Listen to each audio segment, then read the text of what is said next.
The $1,000,000 question: how do entrepreneurs transition from self-employed to owning a business that turns a profit? My name is Chris Waters, and this podcast has the $1,000,000 answer. Welcome to CEO Secrets. Hey guys, welcome to CEO Secrets. On the podcast today, I've got a special guest, Adam Hergenrother, who has built a real estate empire. Adam's located in Vermont. He's got his core real estate team there, multiple expansion teams. He's also the author of a book that was just released at the top of Amazon. You can find it on iTunes, Audible, called The Founder and Force Multiplier. Adam, welcome to CEO Secrets. Hey, man, thanks so much for having me here. And I just want to say thanks. I know how much time and energy goes into doing these podcasts. So your audience is grateful for you for taking the time to do it. So thank you. Well, hey, I want to dive in. We got a short amount of time, and I got a ton of questions. I have not read your book yet. I know you just released this book just recently in the last couple weeks. Tell us, what was the inspiration of the book, Founder and Force Multiplier? Thanks. Yeah, I mean, I definitely want to add some value to people. But so last year, I read a blog every week that's called Herglife, and it's just kind of a cool collection of things that we do. So every week, we had about 139 different countries and over 40,000 people who read it. And the interesting thing, Chris, was the neat thing is you can test things out in the marketplace. So the first blog that I wrote, Hallie and I co-wrote one of them about the EA relationship with an executive, right? So we call it the force multiplier in the founder or the executive or the visionary. And that within 24 hours, that blog post went through the roof. And so we were like, wow, maybe it was the time of day, maybe it was this, whatever it was. And so about 60 days later, we wrote another one about the EA founder relationship. And again, the same thing happened. And then another 30 days later, we did the exact same thing. Those three were the highest blog posts that we had out of all of 139 countries. So clearly there was a conversation that needed to happen there. So then Hallie and I got together and wrote the book, The Founder and the Force Multiplier, how entrepreneurs and executives achieve more together. And it's a roadmap for creating a strategic partnership between you as the executive, the owner, the visionary, the founder, the CEO, right? And your right-hand person. And in our world, we look at the force multiplier as somebody who is going to force multiply your life, meaning that this person is typically doing the same project that you're doing. They're just doing different parts of it. Chris, you and I are good at certain things, but we're terrible at a lot of other things that the force multiplier should be really good at. So we walk people through, who is it that you really need? Is it a PA? Is it an executive assistant? Is it chief of staff, chief of anarchy? And then we provide the models, systems, and tools to create the relationship so that you can continue to go and build an organization and have time and energy from one person. Adam, dude, my high D kicked in because you just told me about this book before we went live, and I assume everybody knows who you are. So I got to let me start over. Tell everybody a little bit about your journey. You're an amazing human being, Iron Man, your team. Tell us about your journey. And I should have done this in the beginning, but I just want to know more about this book. So tell me more about how you got started and kind of your background and how you got to where you are today. Yeah, well, thanks. I hate kind of talking about myself. It feels weird, but so in 2006, I got into real estate, and success is sequential, not simultaneous. And so I was an agent, and kind of fast forward a little bit through this, I quickly started embracing the team concept locally and became the number one agent fully in production in about 18 to 24 months. And then from there, I bought a market center. So I own market centers for Keller Williams Realty, and I'm an investor in other ones. And from essentially from there, I worked its way starting about 2011. I started doing expansion, and we have now locations in 20 states. We were number 3 real estate company in the world last year, which is pretty neat, and it's a testament to our team. We're doing about $13 to $14 million in GCI right now, and we're which is a pretty neat thing from an expansion standpoint. What I was going to say there is that I went through a lot of trial and error with that. I spent millions of dollars, like you were talking about in the mistake that you had, trying to get there for it. And we've kind of pushed past that geometric growth curve from there. Simultaneously, in 2012, I started a company called BlackRock Construction. We were number 42 on the Inc. 5000 list, the highest any company in Vermont has ever been. I own about 900 plus residential units, multifamilies, healthcare campuses in Vermont and a little outside. So we have BlackRock has a construction division, a property management organization, a luxury division, a production division, and then we build our commercial facilities as well too. And I started that about 6 years ago. We have Adam Hergenrother training, which we do a full year immersion course for about 25 individuals. It's opening up, and the next one opens up in March. We have one-on-one coaching with our group, with our partners that are there. We do group training, and then we've launched the Founder of the Force Multiplier, and then we have our foundation. So that's a little bit about me. Yeah, so let me ask you some questions. So it sounds, I haven't read your book yet. I'm definitely going to pick it up. Yeah. But it sounds like, finding, it talks about finding some of those key people to help you, empower you to be focused on your strengths when you're growing your business. But one of the key elements to scaling any business and, accomplishing, exceeding at the level you've exceeded at is like you've got to get really good at identifying leadership and leaders to run this organization, because you, Adam, can't run all of these companies. So for the people in the audience that are listening right now on Facebook, and by the way, if you guys are in Facebook right now in our private Facebook group, you can chime in and ask any questions you want. Feel free to ask Adam any questions on the in the chat box, and I'll try to ask him those questions. And then for those of you guys listening on iTunes or YouTube, check out our private Facebook group, and you guys can watch these live. But Adam, how do you go about identifying leadership? So, and I guess before you answer that, so what I've experienced is you can grow leaders organically, like from inside the organization, but it's really slow. That's a slow process. And so, what are your tactics and strategies around finding external leaders to bring into an existing organization? Because that's hard. You can easily alienate the people within your organization. Tell me more, your strategy, philosophy, methodologies around finding leaders to be able to scale and have multiple companies. Yeah, great insight and great question. Well, number one is in the beginning, when you don't have cash, you have to organically grow people, and you're dealing more with kind of emerging talent. They haven't quite proven themselves yet, so you've got to do your best guess to find people before they become talent, because once they become talent, they're expensive, right? Yeah. So you first have to be really good at hiring. You also have to be really good at firing, because you're going to get you're just taking more risk, right? They're unproven talent. And so I developed through that, and I went through a lot of people early on. And then you start to develop here's I always tell this to people, you only know the highest level of talent based on the highest level of talent that you have ever led personally. And so a talent in somebody's world may be a C in somebody else's world, or there may be an A in somebody's world and a D in somebody else's world, because you only know the highest level of talent based on the highest level of talent you've ever led yourself. And so part of that is just continuing to get people into your world that cause you to think bigger, that push you a little bit more. And the funny thing is, and I know you've experienced this, once you get somebody who's really talented, you start defining a new standard for your business, because you no longer go backwards for the hires that you have, particularly the people that are touching you.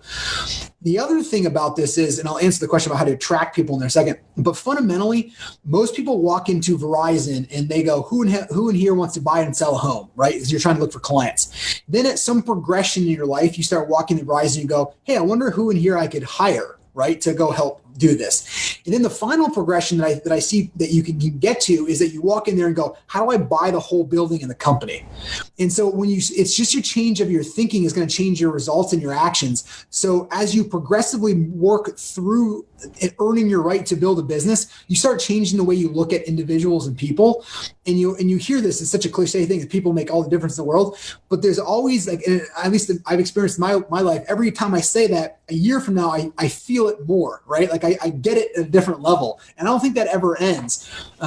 So I put a lot of focus on that. The other thing is, you got to build a brand. I mean, why does Apple have, 3 million resumes that show up every 6 minutes, right? Because they built a brand and people want to work for them.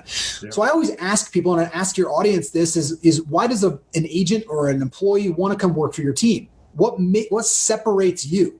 What is it? It's not just going to be money, because money they can get almost everywhere. So you have to figure out what it is and have the courage to be who you want to be.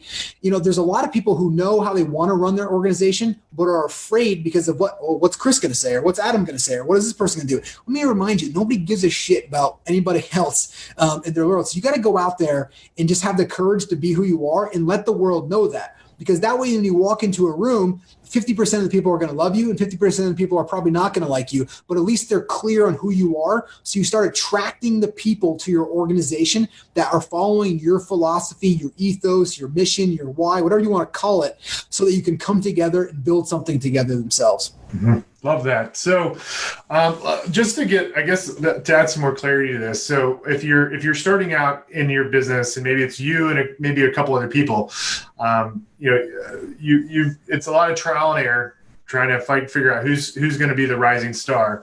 But for those and that makes a lot of sense, and I totally get the cash piece. But like, let's say you're like that next level up where you've got the money, you could go and afford to pay someone like a really strong salary. Yeah. And let's say you've got a good brand, like still, what are the tactical things you're doing to fill the top of your funnel with lots of interviews to make sure you're getting in front of enough people?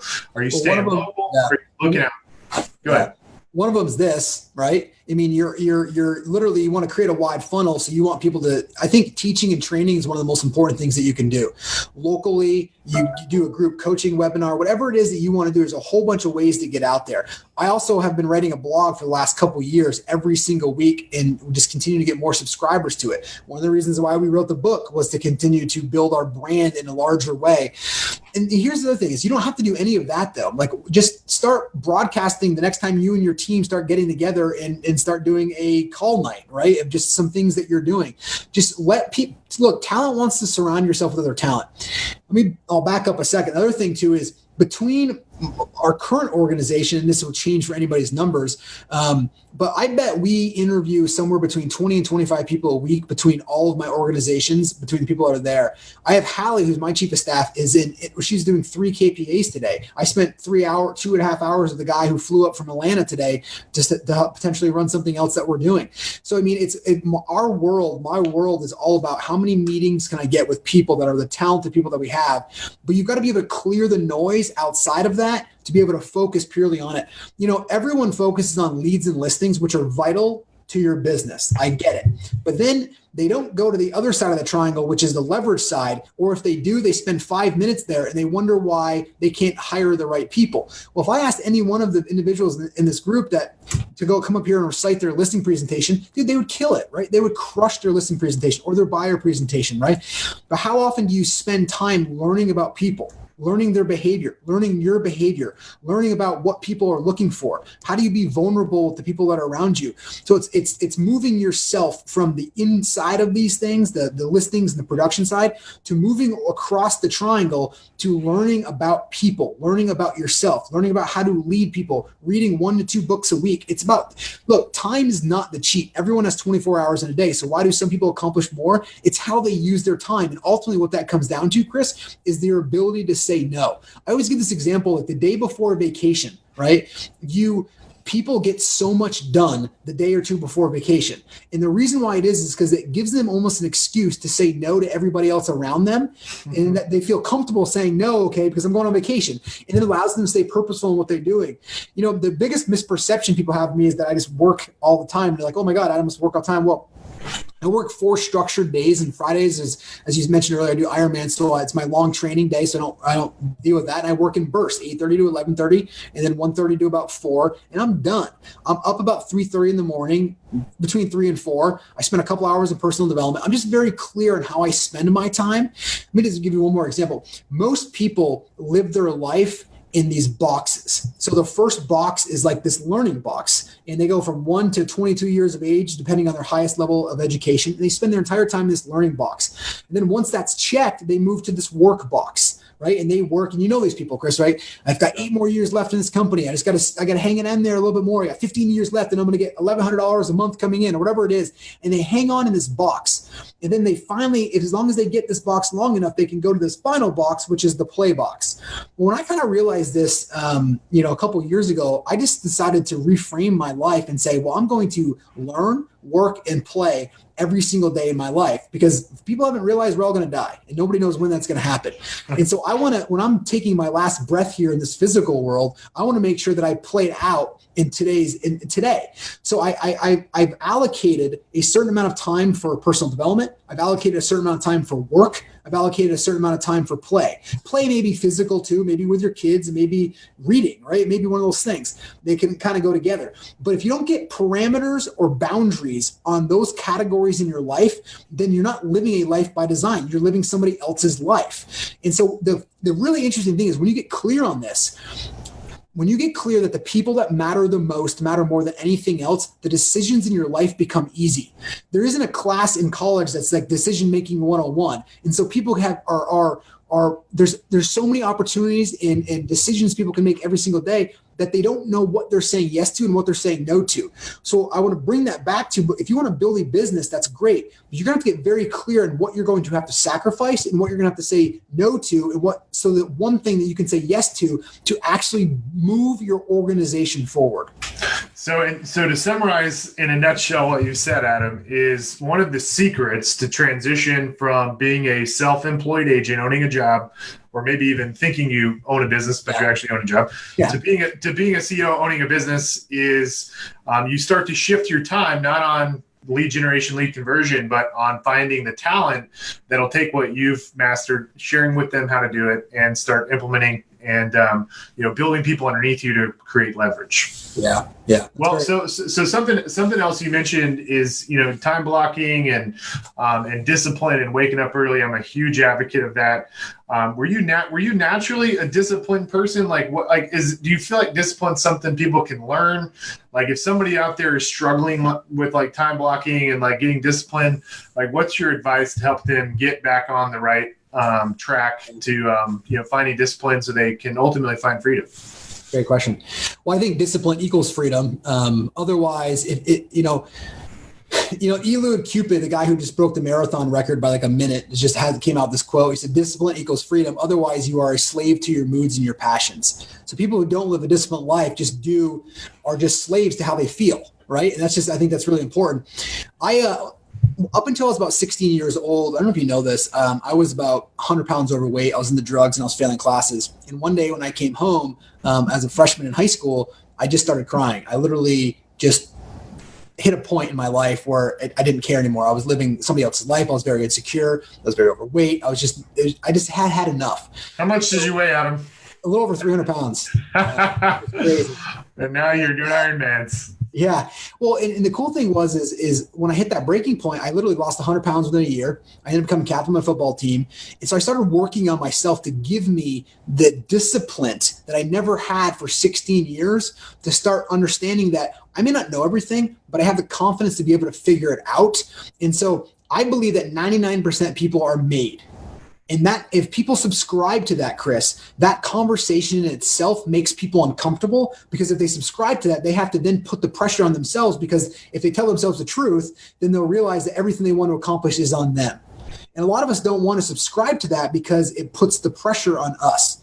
So I believe that you can add as much discipline you want in your life. Even when I first started real estate, I used to sleep in till 7:30, 8 o'clock. I'd get up and I was living in a 400 square foot apartment. I borrowed $8,000 to start my first business. And I would just lead generate in a closet. I literally, because I was just so loud that my girlfriend at the time, I was literally just lead generating. And you ultimately, what you realize is the more disciplined you become, the more freedom that you have. And it's in real estate, it's the freedom that brings a lot of agents into the business, but it's the freedom in itself that causes a lot of agents to fail. That's why it's such a transitory environment that we live in. And so what you're looking for in leaders is you're looking for people that have the disciplined habits to make it in real estate. Let's break this down a little bit more, okay? So like you hit rock bottom, and it reminds me of I watched an interview of God, what's that guy's name with Joe Rogan? He interviewed He's like the hardest man on earth. Yeah, I can't believe that guy's name. You Can't Hurt Me. Goggins. Yes, Goggins. Yes. So you're like Goggins, 300 pounds. You hit this low, and you slowly, incrementally start developing discipline. And so Goggins says in his book, he went out and he walked, or I think he said he ran a quarter mile, and then he had to walk home. He threw up or something. Yeah. And so he got incrementally better. And for him, he talks about how he just started imagining what if. Every day he woke up with what if I could go half a mile and then a mile? And it just compounded over time. Is that what happened to you? You hit rock bottom and then you started taking small incremental changes, and that's how you developed, what some may call as extreme discipline? Is that how it happened for you? Yeah. I mean, disciplined habits are sequential, not simultaneous. So you just don't wake up one day and all of a sudden boom, I'm this new, here. The decision may happen in an instant, but then you start having to recreate the habits that you've built in your life. And so over time, I just started doing it. So people look at, they're like, wow, I just turned 38 yesterday. People are like, wow, you're 38. You've created a lot and you've done a lot and stuff. I said, yes, but you got to remember, I've been working on myself since I've been 16 years old. And that's just given me, it's just time, right? It's just time on task.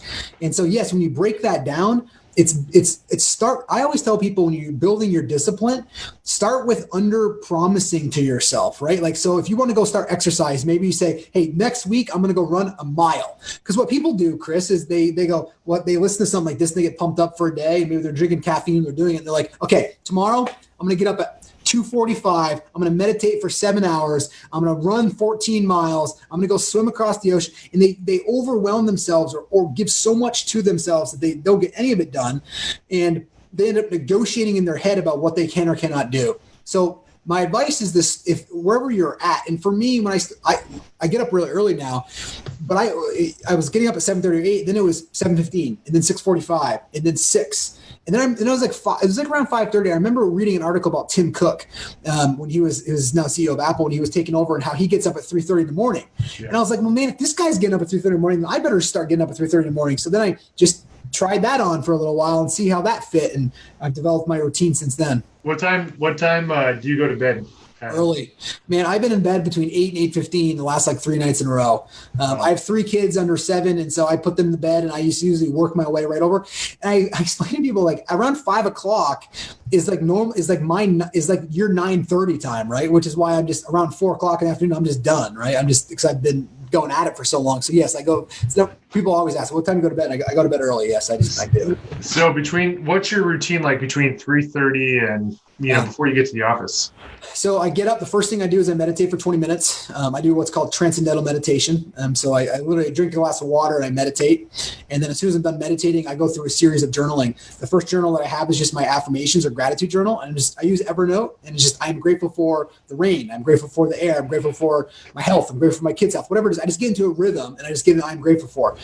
And then I have a journal for each one of my kids, Chris. And I don't know about you, but I don't remember when I was 5 and 6 and 3 and 7. And so that if something were to happen to me today, I journal about my kids and how I feel about them, leaving intangibles, because I would never want them to not know how I felt about them if something were to happen.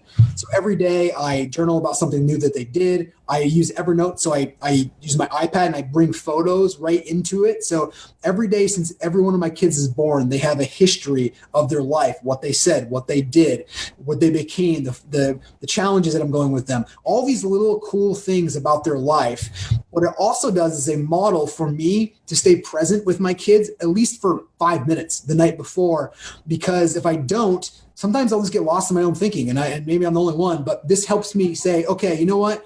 If I have to journal about them tomorrow, I have to find something that's different. And then it forced me to take a photo of that. So it helps me be in that moment. So I do that with 3 of my kids. And then I have one for my wife, which, sometimes that takes about 20 minutes to find something you're grateful for her. But I don't want to bring any negative energy to our relationship when she gets up. So I find something about that she's done that I'm grateful for, and I write that in there. I gotta interrupt real quick, man. So there's a lot of people on here that have kids, and a lot of people can use family and all that as a distraction to your success. So how do you, consistently follow through with this routine when, especially when you've got young kids, like they may not go to bed at 8:00. They'll wake up at 3:00 or 2:00 in the morning and they're screaming and they're yelling, and like your whole morning routine, gets botched. Or maybe they wake up at 3, right? And now your morning, time for personal development is like toast. Like, how do you overcome that? Like, what's like, what are you doing to be consistent at it? Yeah. Well, I guess the one of the number one reasons is I have a pretty amazing wife who gets up with my kids in the middle of the night if they need to and helps out with a lot of that stuff. So allows me to maintain that morning in there, and we get her leverage as well too, so she can help out with that. But if I'm up with my kids too as well, I will put them in a structure so they know that I'm maintaining it. And it's just, to me, that's my block of time, and I'll hold that line as much as I can on that. And I just don't negotiate with this time. If I don't get this in, I'm just not the same person every day. I'm just not. I'm sure you probably feel the same way. Sure. And so I don't allow excuses or distractions in my life. Now, if look, I always tell people they can either get a story or their result. If the person gets the result, they get the result. And what people fail to forget is that the same person that has a story that got the result, the same problems occurred. Like, it's not like somebody in 60 days who got the result didn't have family problems, didn't have issues with money, didn't have issues with people. They did. They just figured it out.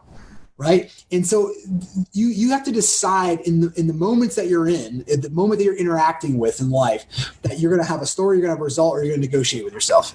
So I think the X factor in all this is like your internal desire to want to have this has to be very, very high. Yes. So, Adam, for you, what number one, what's your internal desire to be so high to where you can be committed to being resourceful, to figuring shit out when it's super hard? And number two, how do you help as a leader? How do you help other people discover, how they can find that internal burning desire to, get super resourceful, think outside of the box? Like, talk to me about those two things. Well, the answer to the second question is easy. Once you start putting this into your life, you automatically are raising the lid for everybody else around you. And so you're just leading by example. And then by nature, the people that you've attracted into your organization want to grow. Like, I believe business is nothing but a conduit for our personal growth. And so our whole ethos in Adam Hergenrother companies is personal growth through business success. And so we use business as a way to grow. And so when you approach it from that way, you're not hampered by fear. You don't have the same issues. The issues show up, but you're solving from a different place of you. For me, I wake up every day and my goal is to develop higher levels of spirituality, which that's just a sexy spirituality. Don't get lost in the word. It doesn't mean like you're on some cliff reciting poems with a fireplace behind you. It just means that there's something more than you. And so for me, is I wake up and say, how do I develop more spirituality? How do I create a world large enough for my people to continue to expand their people? The other thing is you have to have a reason to get up. I always joke with people. They're like, I'm not morning people. I'm like, when's the last time you took an early morning flight? Oh, they're like, 2 weeks ago. I'm like, what time did you get up? They're like 3. I'm like, see, you made it. Most people just don't have a reason strong enough, like you were saying, Chris, to get up. If I didn't have my routine that I was going through, I wouldn't want to get up early. I would sleep in, right? And so you have to find a model and system that gets you going. And then as soon as I'm done my journaling, I get right into 2 or 3 hours of actual physical workouts every single day, where I'm listening to audible books and swimming, biking, or running. And then I eat with my family. Then I'm at the office by 8:30. So my internal drive is to continue to develop myself spiritually. But the only way I'm going to develop myself spiritually is by forcing situations that cause me to grow. If you're not, look, the reason why you put yourself in a tough situation is to be able to get through it and grow it. And I believe wholeheartedly people grow to give.